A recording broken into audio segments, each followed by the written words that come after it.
Question number 4. Find the resultant force on a square current loop PQRS placed in uniform magnetic field as shown in the figure. I is equal to 5 ampere, PQ, QR, RS, SP 10 centimeter, magnitude of magnetic field 4 into 10 पर power minus 2 Tesla. ये चीज़ given दिया हुआ है, यानी एक square current loop है, uniform magnetic field में रखा गया है। जैसा फिगर में देख रहे हो, मैग्नेटिक फील्ड क्या है, ठीक क्रॉस का साइन मतलब होता है प्लेन के परपेंडिकुलर और इनवर्ड, डायरेक्शन इनवर्ड है, ठीक है ना। करेंट चारों साइड में सेम है। इस पूरे लूप पर कितना रिजल्टेंट फोर्स लगा ये बताना है, नेट फोर्स क्या होगा। इसके सॉल्यूशन में जहाँ से गिवन इतना चीज़ गिवन है, तो सॉल्यूशन इसका देखो, सॉल्यूशन में आई दिया हुआ है, गिवन है कहीं, देखो करेंट सॉल्यूशन में क्या देख रहे हो, करेंट गिवन है, लेंथ दिया हुआ है, सबका लेंथ इक्वल है, इसी को हम लोग एल मान लेते हैं। 10 सेंटीमीटर यानी 10 पर power minus 1 metre magnetic field दिया हुआ है। प्रत्येक साइड जो है ना, प्रत्येक साइड मैग्नेटिक फील्ड के परपेंडिकुलर है, प्रत्येक जो साइड का जो लेंथ है, तो इसका मतलब प्रत्येक लेंथ के लिए और मैग्नेटिक फील्ड के बीच का एंगल हो जाएगा 90 डिग्री। बारी बारी से जो है ना फोर्स निकालेंगे, फोर्स समझ गए।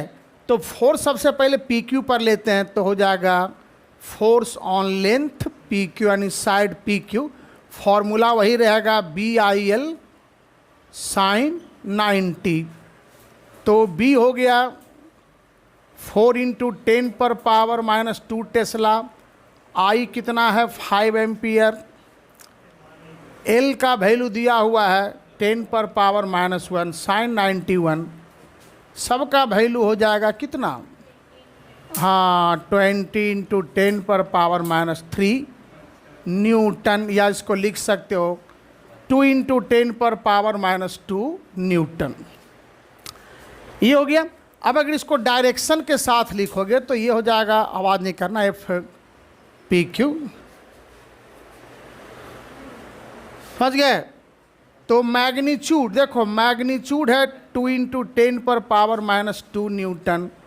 डायरेक्शन अगर फ्लेमिंग का लेफ्ट हैंड रूल लिखेंगे तो मैग्नेटिक फील्ड है इनवर्ड, ये फिंगर मैग्नेटिक फील्ड के डायरेक्शन को बताता है, और ये करंट और ये फोर्स। तो देखो, तो थंब जो है ना किधर जा रहा है, हाँ SR या RS जो भी लिखना है, तो ये हो जाएगा, देते हैं टुवर्ड्स।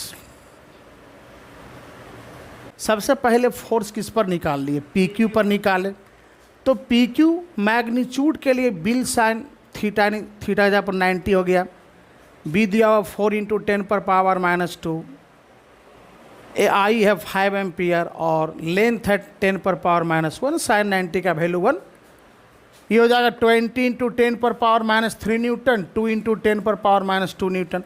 अब यहाँ पर डायरेक्शन के साथ दिखाएंगे फोर्स, तो फोर्स ये हो गया 2 इंटू 10 पर power minus 2 Newton towards SR। कैसे हुआ SR, तो फ्लेमिंग का लेफ्ट हैंड रूल से देखो, यहाँ से मैग्नेटिक फील्ड है इनवर्ड, करेंट का डायरेक्शन P से Q है, तो थंब किधर चला गया, SR यानी RS की तरफ, तो ये डायरेक्शन हो गया SR। उसी तरह से बाकी सब का चूँकि सेम करेंट है, सेम मैग्नेटिक फील्ड है, सेम लेंथ है, तो यहाँ से फोर्स हो जाएगा FQR 2 इंटू 10 पर power minus 2 Newton.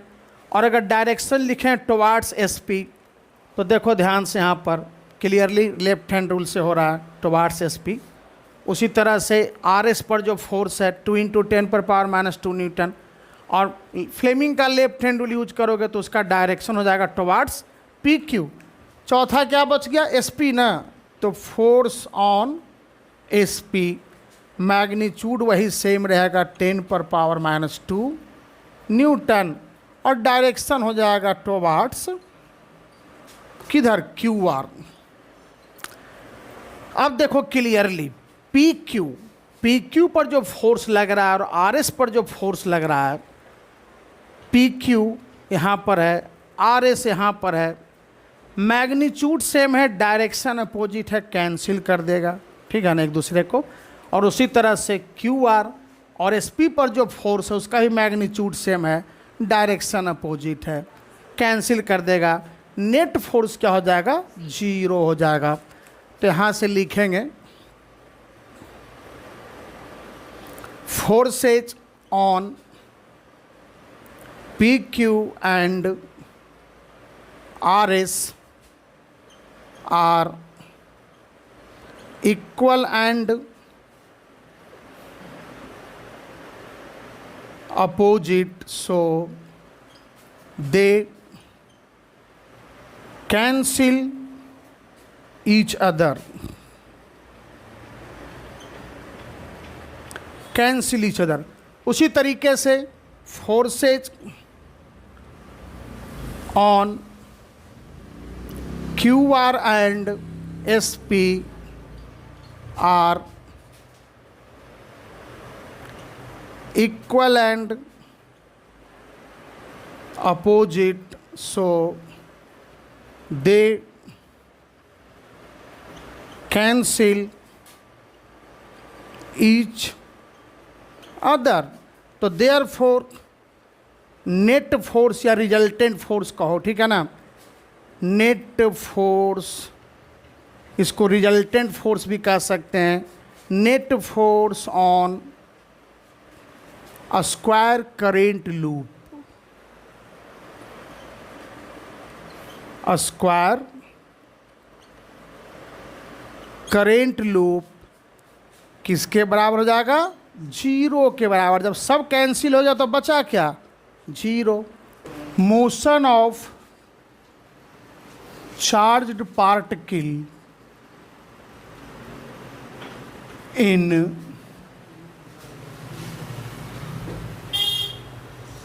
Magnetic field.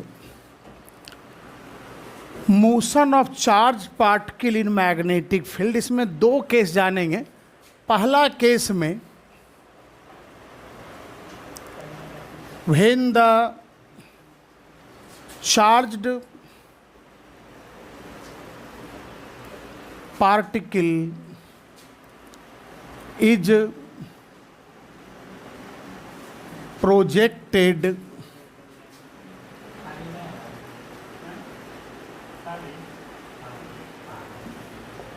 perpendicular to the magnetic field। देखो पहला केस जो है ना, इसमें चार्ज पार्टिकल को मैग्नेटिक फील्ड के परपेंडिकुलरली फेंका गया है। कैसे, तो सबसे पहले यहाँ पर एक फिगर बनाए हैं। ये मान लो एक सर्किल ले ली, यहाँ पर मान लो मैग्नेटिक फील्ड, एक से इसको क्रॉस पढ़ते हैं, ठीक है ना, ये काटा हुआ मतलब क्रॉस है। क्रॉस का मतलब होता है ना कि मैग्नेटिक फील्ड जो है प्लेन के परपेंडिकुलर है और प्लेन के इनवर्ड है, मतलब अंदर की तरफ है। प्लेन के परपेंडिकुलर, प्लेन के इनवर्ड। अब इसी में चार्ज पार्टिकल को प्रोजेक्ट किया गया है, समझ गया ना। मान लेते हैं यहाँ पर कोई चार्ज पार्टिकल है, मान लो ये चार्ज पार्टिकल है, ठीक है ना। चार्ज पार्टिकल पर मान लो चार्ज है Q, कितना चार्ज है, Q है, और इसका मास मान लेते हैं M। ये हो गया सेंटर इस सर्किल का। इसको जो है ना v वेलोसिटी से मान लो प्रोजेक्ट किया गया, v वेलोसिटी से, ठीक मैग्नेटिक फील्ड के परपेंडिकुलर। जब चार्ज पार्टिकल को प्रोजेक्ट किए ना, मैग्नेटिक फील्ड मान लो कहीं पर दिखा देते हैं, चलिए क्रॉस है, यहाँ पर बगल में लिख दिए v vector. Magnetic field plane के परपेंडिकुलर है और प्लेन के इनवर्ड है। इसमें चार्ज पार्टिकल को फेंका गया, ठीक है ना। देखो ये चार्ज पार्टिकल का अगर वेलोसिटी यहाँ पर लोगे तो ये क्या हो जाएगा, इसके टेंजेंट के लॉन्ग हो जाएगा v वेलोसिटी से। अब जैसे ही जो है ना मैग्नेटिक फील्ड में चार्ज पार्टिकल को प्रोजेक्ट करेंगे, इस पर फोर्स लगेगा और वो फोर्स मैक्सिमम होगा, क्योंकि यहाँ पर थीटा होगा 90 डिग्री और साइन 90 का वैल्यू 1 होता है, जो कि मैक्सिमम होता है साइन के लिए। मैग्नेटिक फोर्स जो लॉरेंज फोर्स पढ़े थे, क्या पढ़े थे, है ना, F is equal to q भी बी साइन थीटा। तो क्यू भी दिया हुआ है, बी दिया हुआ है, और साइन हो जाएगा थीटा 90 यानी साइन 90, यानी इस पर मैक्सिमम फोर्स लगेगा क्यू भी बी के बराबर, क्यू भी बी।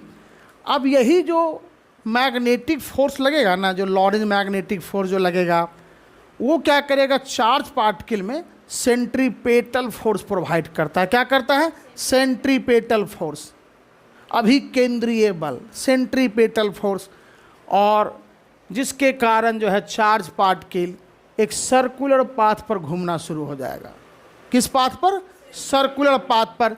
इसका मतलब है कि अगर चार्ज पार्टिकल को मैग्नेटिक फील्ड के परपेंडिकुलर प्रोजेक्ट किया जाएगा तो उसका पाथ कैसा होगा, सर्किल। कैसा हो जाएगा, सर्किल बनाएगा, यानी सर्कुलर पाथ। ये हो गया। इसमें हम लोग क्या करेंगे, इस रेडियस का वैल्यू निकालेंगे, तो जो सर्कुलर पाथ बनाएगा ना उसका क्या रेडियस होगा ये निकालेंगे। इस चार्ज पार्टिकल को एक चक्कर पूरा करने में कितना समय लगेगा, यानी टाइम पीरियड निकालेंगे, ठीक है ना। तीसरा चीज़ फ्रीक्वेंसी निकालेंगे, समझ गए। तो बारी बारी से ये सब फाइंड करेंगे। When the charged particle having charge q and mass m is projected with velocity v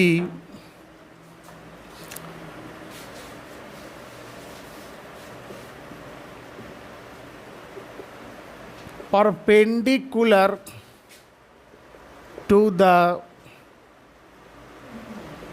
magnetic field v vector, then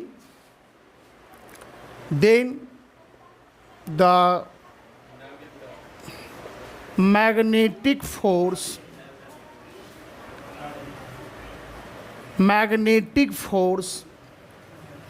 F is equal to q v b sin 90, इसको लिख सकते हो इक्वल टू क्यू भी B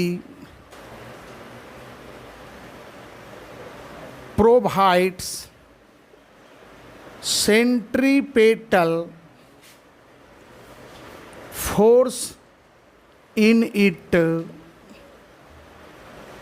due to which it starts moving on a circular path. Circular path और देते हैं of radius are, मान लिए, ठीक है ना, उसका रेडियस आर है। अब यहाँ से देखो उसका रेडियस निकालेंगे, तो रेडियस ऑफ सर्कुलर पाथ, देखो जो मैग्नेटिक फोर्स लग रहा है, मैग्नेटिक फोर्स क्या प्रोवाइड कर रहा है, सेंट्रीपेटल फोर्स। मैग्नेटिक फोर्स हो गया क्यू भी, क्या ना, क्यू बी भी, और ये कितना हो जाएगा, तो एम भी स्क्वायर बाई आर। यहाँ देखो एक भी से एक भी कैंसिल हो जाएगा, तो इधर बचेगा क्यू भी, इधर बच जाएगा एम भी बाई आर, और यहाँ से क्या हो जाएगा, आर के बराबर, R is equal to m v divided by Q B. ये हो गया उस सर्कुलर पाथ का radius. Time period of revolution. अब देखो एक चक्कर पूरा करने में कितना समय लगेगा वो फाइंड करेंगे। तो यहाँ से देखोगे टाइम लिखोगे ना, तो टाइम पीरियड स्पीड मान लो इसका भी है, स्पीड कितना है v, और जब एक चक्कर पूरा करेगा मतलब यहाँ से स्टार्ट करेगा वापस यहाँ पहुँचेगा तो कितना डिस्टेंस हो जाएगा 2πr, यही ना होगा। तो टाइम पीरियड निकालने के लिए हम लोग को चाहिए क्या, डिस्टेंस। क्या चाहिए, डिस्टेंस बाई स्पीड।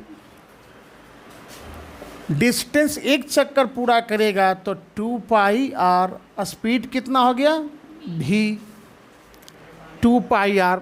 अभी थोड़ा देर पहले r का वैल्यू निकाले थे कितना, तो 2πr by v into mv divided by qb। v से v कैंसिल, यानी टाइम पीरियड ऑफ रिवोल्यूशन हो जाएगा 2πm डिवाइडेड बाई qb। इसका मतलब टाइम पीरियड ऑफ रिवोल्यूशन जो है ना वो स्पीड पर डिपेंड नहीं करता है। समझ गया ना, क्या स्पीड क्या वेलोसिटी है उससे मतलब नहीं है। तो ये हो गया। उसी तरह फ्रीक्वेंसी निकाल देंगे अगर, फ्रीक्वेंसी, हाँ बिल्कुल, तो फ्रीक्वेंसी क्या हो जाता है, न्यू हो जाता है टाइम पीरियड का रेसिप्रोकल। फ्रीक्वेंसी क्या होता है, टाइम पीरियड का रेसिप्रोकल। तो फ्रीक्वेंसी हो जाएगा 1/t। अब यहाँ से इसका रेसिप्रोकल लिखोगे ना तो कितना हो जाएगा, इसको पलट देते हैं तो qb डिवाइडेड बाई 2πm। देखो टाइम पीरियड है तो इसका यूनिट सेकेंड लिखेंगे और इसका पर सेकेंड या हर्ज, तो यहाँ पर बगल में लिख देते हैं it's SI unit is second, और इसका लिखेंगे तो इट्स SI यूनिट इज पर सेकेंड और हर्ज HZ। ये साइंटिस्ट का नाम हो गया हेनरिक हर्ज, तो उन्हीं के ऑनर में रखा गया है फ्रीक्वेंसी का यूनिट हर्ज। देखो दूसरा केस में क्या है ना, when the charge particle is projected making some angle theta with the direction of magnetic field. यानी इस केस में क्या है कि ये फिक्स नहीं को परपेंडिकुलर मतलब 90 डिग्री का एंगल बना रहे हैं। यहाँ पर है कि किसी भी एंगल से प्रोजेक्ट किया जा सकता है, किसी भी एंगल से, ठीक है। तो दूसरा केस में क्या है, when the charge particle is projected making some angle theta with the direction of magnetic field. अब इसमें देखो सबसे पहले एक डायग्राम बनाते हैं। तो हाँ ख़त्म नहीं होता, एयर के जो अच्छा तो सूख जाता उससे। एक्स एक्सिस, बाई एक्सिस, और ये हो गया जेड एक्सिस। मान लेते हैं कि मैग्नेटिक फील्ड जो है ना इस एक्स एक्सिस के अलॉन्ग है।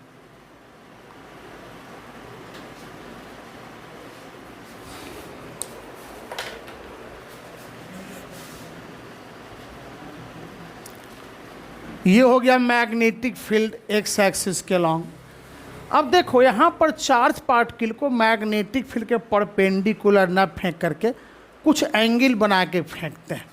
जैसे मान लो कुछ इस तरीके से, यहाँ पर चार्ज पार्टिकल मान लेते हैं Q है, ठीक है ना, और इसको कुछ एंगल बना करके मान लो इस तरह से प्रोजेक्ट किया जाएगा v वेलोसिटी से।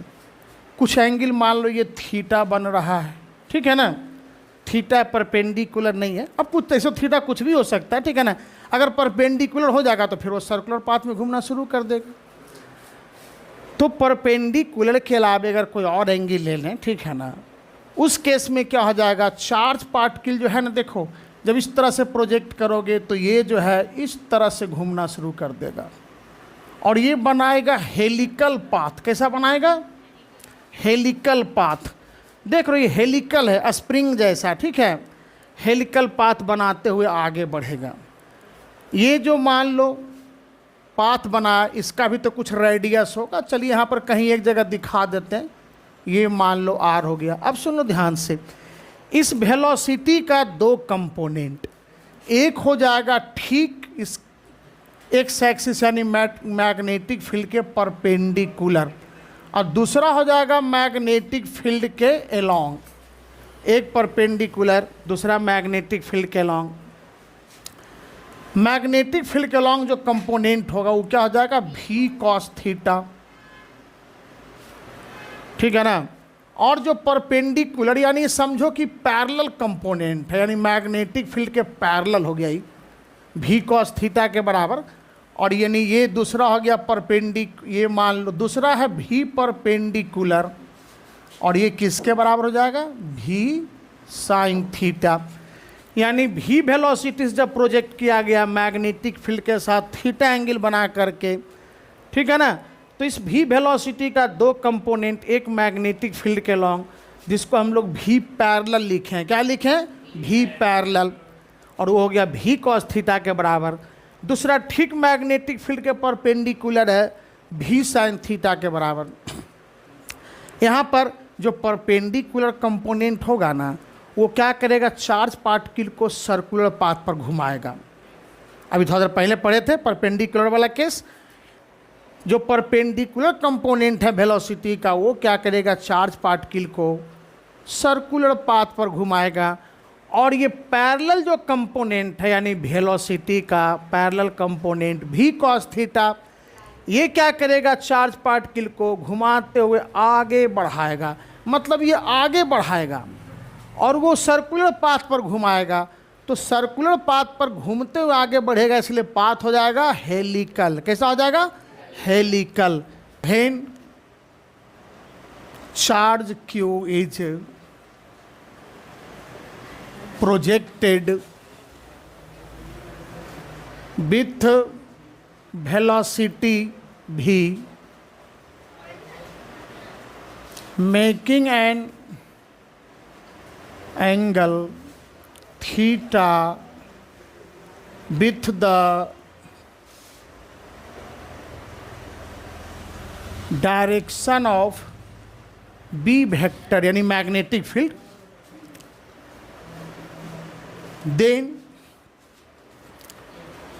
the perpendicular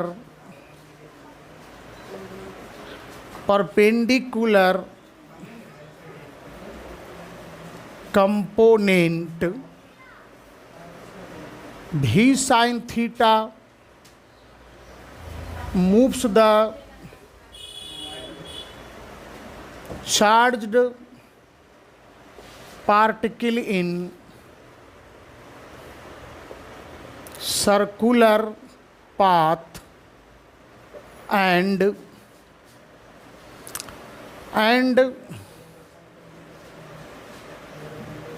component v cos theta parallel to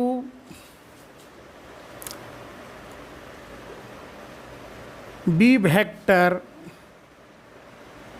takes it along magnetic field. Magnetic field वही बी वेक्टर, यहाँ पर एक जगह लिख दिया मैग्नेटिक फील्ड बी वेक्टर।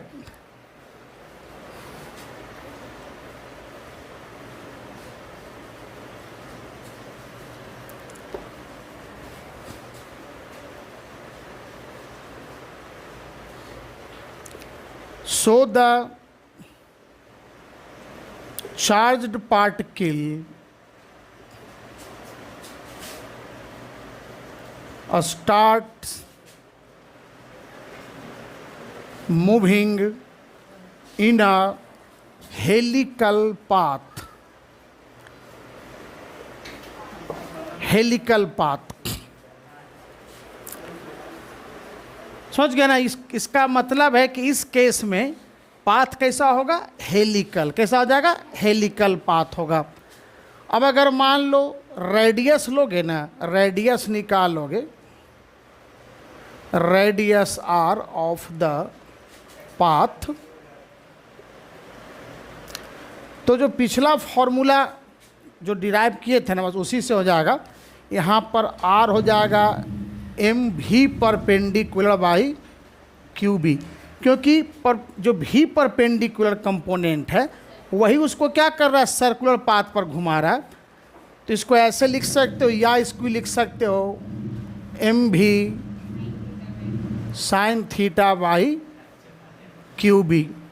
तो ये हो गया, ठीक है ना। और अगर लिखोगे टाइम पीरियड, समझ गए ना, तो टाइम पीरियड तो स्पीड पर डिपेंड करता नहीं है, तो टाइम पीरियड जो हो जाएगा ना, टाइम पीरियड यानी टी, तो टाइम पीरियड जो है टी इज इक्वल टू हो जाएगा 2 pi M divided by Q B. देखो इसमें जो है ना एक चीज़ हम लोग और डिफाइन करेंगे, वो होता है पिच। क्या है? पिच। यानी ये जो डिस्टेंस है ना, यानी चार्ज पार्टिकल जो है, चार्ज पार्टिकल क्या होगा जब एक रिवॉल्यूशन पूरा कर लेगा, ठीक है ना, एक रिवॉल्यूशन पूरा करेगा तो कुछ आगे बढ़ेगा, क्योंकि एक ही जगह तो नहीं है, वो तो हेलिकल पाथ पर है। तो जब एक रिवॉल्यूशन पूरा करता है ना, तो जितना डिस्टेंस ट्रेवल कर लेता है मैग्नेटिक फील्ड के अलॉन्ग, वही कहलाएगा इसका पिच, ठीक है। यानी distance moved by charge particle along the magnetic field in one revolution. Distance moved by charge particle along the magnetic field in one revolution is called pitch. तो यहाँ पर ये पिच हो गया, पिच को P से डिनोट करते हैं और ये लिखेंगे distance moved by charged particle along magnetic field in one revolution. अब पिच क्या है? डिस्टेंस। तो डिस्टेंस जो है किसके बराबर हो जाएगा? डिस्टेंस हो जाएगा स्पीड इनटू टाइम, टाइम यानी time period of revolution. Speed कौन सा लेंगे? तो भी पैरेलल लेंगे, ठीक है ना। तो यानी टाइम पीरियड जो हो गया, यानी टाइम पीरियड यानी भी पैरेलल। और टाइम पीरियड का देखो फॉर्मूला लिखा हुआ है कितना, 2 pi M by Q B. और भी पैरेलल कितना है? भी कॉस थीटा। तो ये हो जाएगा भी कॉस थीटा। और अगर इसका यूनिट लिखोगे, it's SI unit is metre हो जाएगा, मीटर। ऑरोरा बोरेलिस हिंदी में कहते हैं ध्रुवीय ज्योति। क्या कहते हैं? ध्रुवीय ज्योति। मतलब ध्रुव यानी पोल जो होता है ना, पोल पर जो लाइट का कलर का डांस होता है, सन से जब लाइट निकलता है, इसको हम लोग कहते हैं सोलर फ्लेयर। क्या कहते हैं? Solar flare. तो जब सन से लाइट निकलता है, उसके साथ जो होता है बहुत सारा चार्ज पार्टिकल निकलता है, इलेक्ट्रॉन्स एंड प्रोटॉन्स।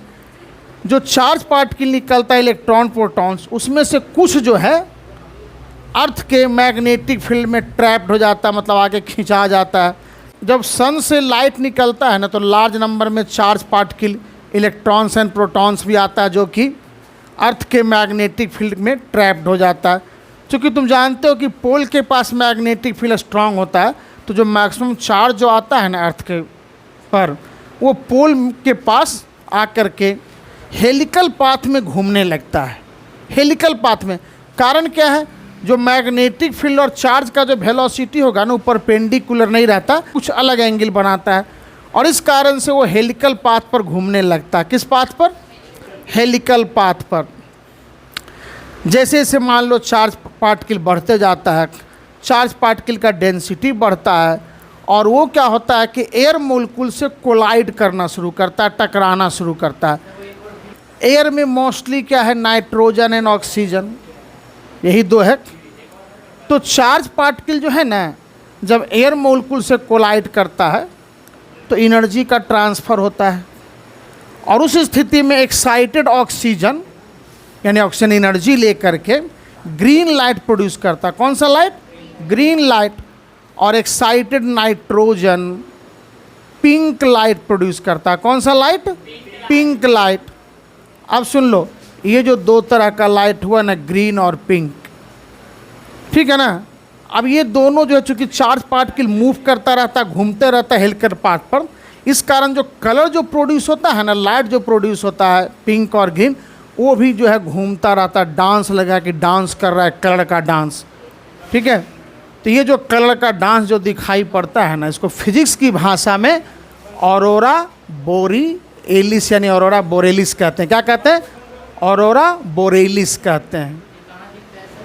ये जनरली नॉर्दर्न कनाडा, अलास्का, ये सब जगह पर दिखाई पड़ेगा। ऑरोरा बोरेलिस यानी ध्रुवीय ज्योति एक प्रकार का नेचुरल फिनोमेनन है।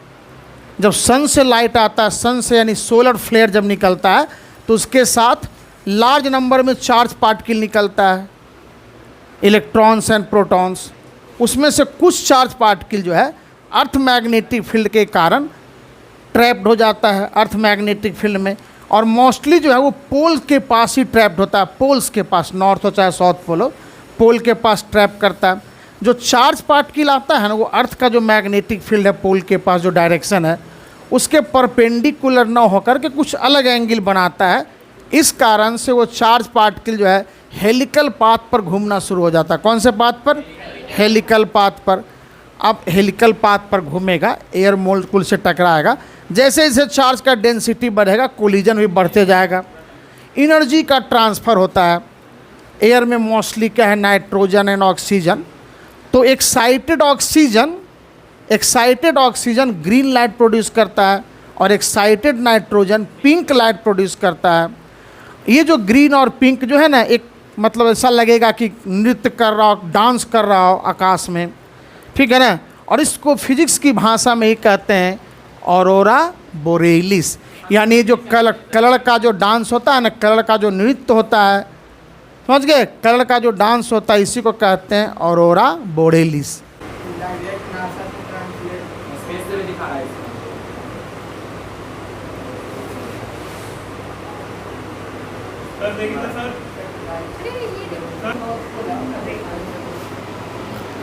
ये सोलर फ्लेयर किसका ही है? तुम्हारा रख लो, आ गया ना पूरा फूल इस पर भी। तो नॉर्दर्न जो पोल हो गया ना, तो नॉर्दर्न लाइट के नाम से जाना जाता है। साउथ पोल पर सॉदर्न लाइट, यानी नॉर्थ पोल वाला कहलाता है हिंदी में सुमेरु ज्योति, ठीक है ना। और साउथ पोल पर कहलाता है केमेरू ज्योति, ठीक है ना। सुमेरु और केमेरू ज्योति। During solar flare large number of electrons and protons are ejected from the sun. Some of them get trapped in the earth magnetic field. Maximum of these charged particles trapped near the poles and start moving in helical path, because these charged particles makes some angle other than 90 degree with the magnetic field. As the charge particles increases, they collide with the air molecules. The excited oxygen molecule emit green light and the excited nitrogen molecule emit pink light. तो due to which क्या होता है? यानी due to which the splendid dancing display of pink and green lights are seen in the sky. This is known as aurora borealis. Velocity selector, कोई charge particle को, ठीक है ना, एक खास मिनिमम वेलोसिटी दे करके वैसे फील्ड में फेंकना है जहाँ दोनों तरह का फील्ड हो, इलेक्ट्रिक भी और मैग्नेटिक भी। यानी जनरली दोनों परपेंडिकुलर लेते हैं, इलेक्ट्रिक मैग्नेटिक, और उसको क्रॉस फील्ड कहते हैं। क्या कहते हैं? क्रॉस फील्ड कहते हैं। तो किसी खास मिनिमम वेलोसिटी से मान लो किसी चार्ज पार्टिकल को वैसे स्पेस में फेंका जाए जहां दोनों तरह का फील्ड हो, इलेक्ट्रिक भी और मैग्नेटिक भी, जो दोनों एक दूसरे का परपेंडिकुलर हो, यानी क्रॉस फील्ड हो। और उस फील्ड से अगर चार्ज पार्टिकल सीधे स्ट्रेट पास कर जाए बिना डिफ्लेक्ट हुए, समझ गए, डिफ्लेक्ट नहीं करेगा, सीधे निकल जाएगा। तो उस मिनिमम वेलोसिटी को हम लोग कहते हैं वेलोसिटी सिलेक्टर कहते हैं, यानी the velocity through which a charge particle pass straight through a cross field, that is the space where electric and magnetic field both are present and they are perpendicular to each other is called velocity selector। X axis हो गया, by axis, Z axis, ठीक है ना, और इधर जो है ना निगेटिव बाई एक्सिस भी ले लेते हैं, by dash, x axis, by axis, Z axis हो गया। मान लो कि चार्ज पार्टिकल जो है ना एक्स एक्सिस के लॉन्ग जा रहा है, यानी चार्ज पार्टिकल का वेलोसिटी हो गया एक्स एक्सिस के लॉन्ग। इलेक्ट्रिक फील्ड जो है यहाँ पर बाई एक्सिस के लॉन्ग है, किधर है, बाई एक्सिस के लॉन्ग हो गया। और उसी तरह से मैग्नेटिक फील्ड ले लेते हैं जेड एक्सिस के long, magnetic field B vector हो गया जेड एक्सिस के लॉन्ग, ठीक है ना। तुम लोग पढ़े थे, याद होगा, लॉरेंज फोर्स पढ़े थे ना, लॉरेंज फोर्स के अगर कोई चार्ज पार्टिकल किसी वैसे फील्ड में स्पेस में फेंका जाए जहाँ पर दोनों इलेक्ट्रिक और मैग्नेटिक फील्ड हो, तो उस पर एक फोर्स लगता है, फोर्स लगता है जो कि लॉरेंज फोर्स कहलाता है, और वो इलेक्ट्रिक फोर्स और मैग्नेटिक फोर्स के सम के बराबर होता है। तो यहाँ पर देखो, ये हम लोग देख रहे हैं x axis, by axis, Z axis, electric field है बाई एक्सिस के लॉन्ग, मैग्नेटिक फील्ड है जेड एक्सिस के लॉन्ग, और चार्ज पार्टिकल जो है भी वेलोसिटी से किधर जा रहा है, एक्स एक्सिस के लॉन्ग। लॉरेंज फोर्स से चलते हैं, ए वेक्टर ये हो जाएगा Q E vector plus Q V vector cross B vector, यानी यहाँ पर जो है, यहाँ पर इसको ऐसे भी लिख सकते हो, एफ वेक्टर हो जाएगा, ये इलेक्ट्रिक फोर्स हो गया एफ इलेक्ट्रिक, और ये क्या है, F magnetic.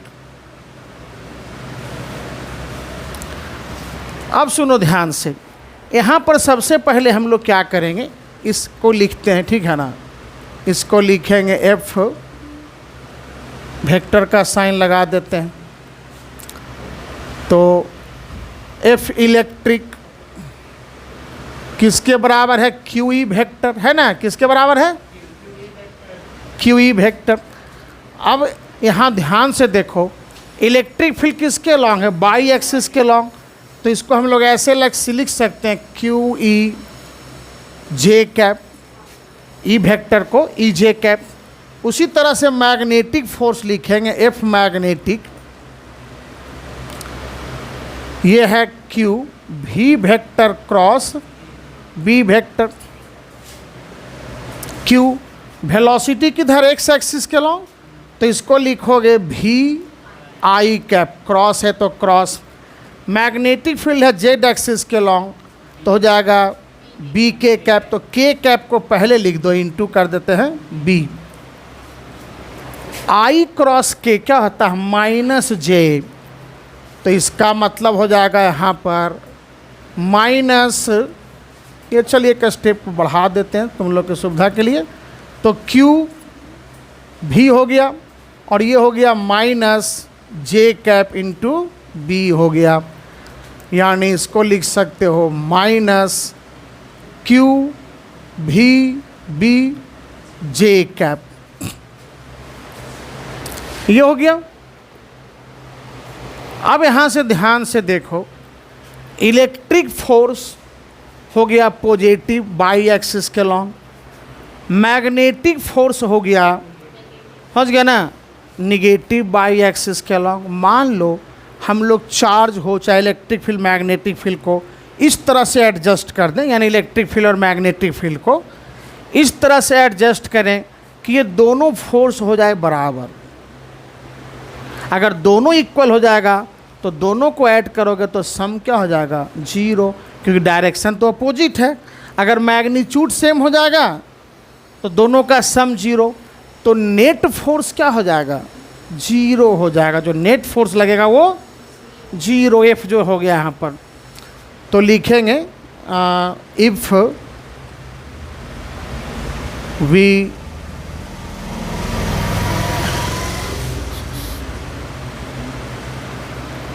adjusted electric field E vector and magnetic field B vector, यानी E vector and B vector in such a way that the magnitude of two forces, electric and magnetic, becomes equal। तो magnitude equal होगा, direction opposite है, तो net force हो जाएगा zero, equal then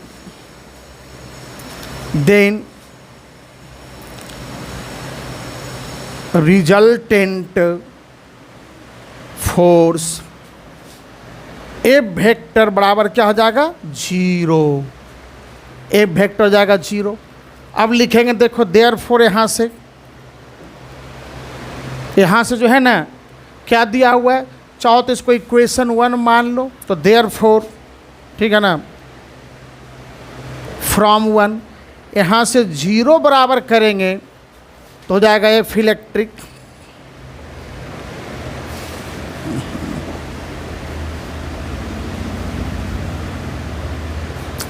F electric plus F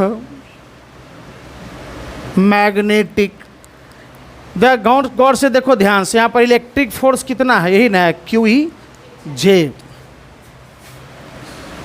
यानी यहाँ से लिख सकते हो Q E J cap plus, और मैग्नेटिक फोर्स है माइनस क्यू भी बी जे कैप। इधर ले आओगे तो प्लस हो जाएगा ना, यानी यहाँ से लिख सकते हैं क्यू भी B J cap equal to Q E J cap.